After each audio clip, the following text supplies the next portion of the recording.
బైరెడ్డి శబరి సైలెంట్గా తన పని తాను చేసుకుపోయే మనస్తత్వం. కానీ ఆమె జోలికి వస్తే మాత్రం ఉతికి చించి ఆరేస్తారు. నంద్యాల నియోజకవర్గంలో ఇప్పుడు ఇదే జరుగుతుంది. గత ఎన్నికల సమయంలో అనూహ్యంగా వైసీపీ నుంచి టీడీపీకి వచ్చిన ఆమె ఎంపీ టికెట్ సాధించారు, గెలిచారు. అయితే అప్పుడు సొంత పార్టీలోని కొంతమంది నేతలు ఆమెను ఓడించడానికి ట్రై చేశారు. అదే మనసున పెట్టుకున్నారు. అందరినీ కలుపుకుపోయే మార్గాన్ని పక్కన పెట్టి కొందరితోనే కొనసాగుతున్నారు. ఇది మంచి పద్ధతి కాదని చెప్పినా ఆమె వైఖరి మారడం లేదు. ఎందుకు? దానికి కారణాలేంటి?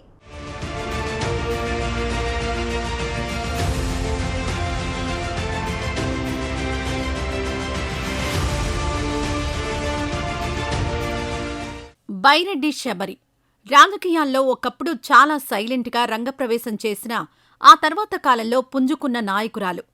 అయితే ఆమె రాజకీయ జీవితాన్ని పరిశీలిస్తే అంత తేలికగా ఆమె పుంజుకోలేదనే చెప్పాలి.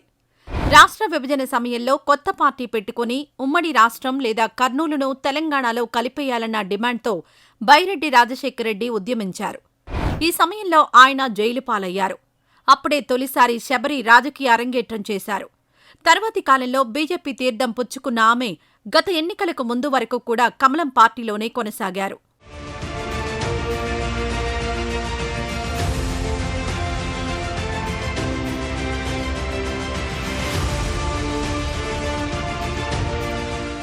గత ఎన్నికల సమయంలో నామినేషన్ల గడువుకు ముందు అనూహ్యంగా టీడీపీలోకొచ్చినా ఆమె ఎంపీ టికెట్ను దక్కించుకున్నారు.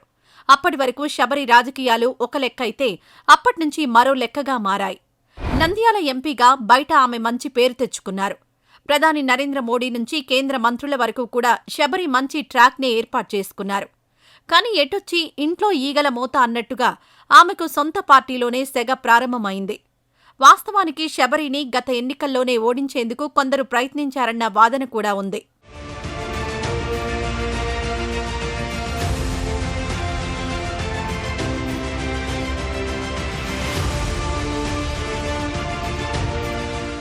శబరి అనుసరించే వైఖరి వల్లే కొందరు నాయకులు ఆమెకు దూరంగా ఉన్నారు. వారిపై కొన్నాళ్ల కిందటి వరకు కూడా తీవ్ర ఆగ్రహం వ్యక్తం చేశారు. ఇదే నంద్యాల పరిధిలోని పలు నియోజకవర్గాల్లో ఎమ్మెల్యేలకు ఎంపీకి మధ్య భారీ గ్యాప్ పెరిగేలా చేసింది.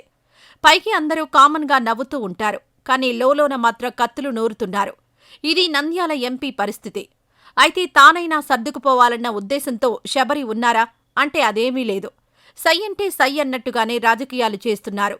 ఈ పరిణామాలతో శబరి రాజకీయాలు బరాబర్ సవాళ్లతోనే ముందుకు సాగుతున్నాయి.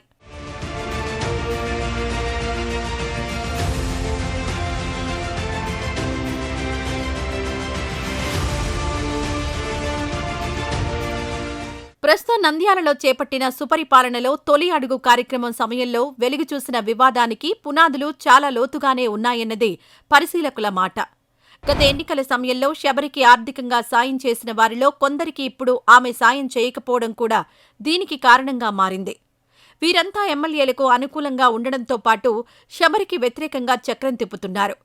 ఈ పరిణామాలే రాజకీయంగా శబరికి సవాళ్లు తెస్తున్నాయి. పాణ్యం నుంచి నంద్యాల వరకు శబరికి వ్యతిరేక అజెండానే కొనసాగుతోందన్నది వాస్తవం.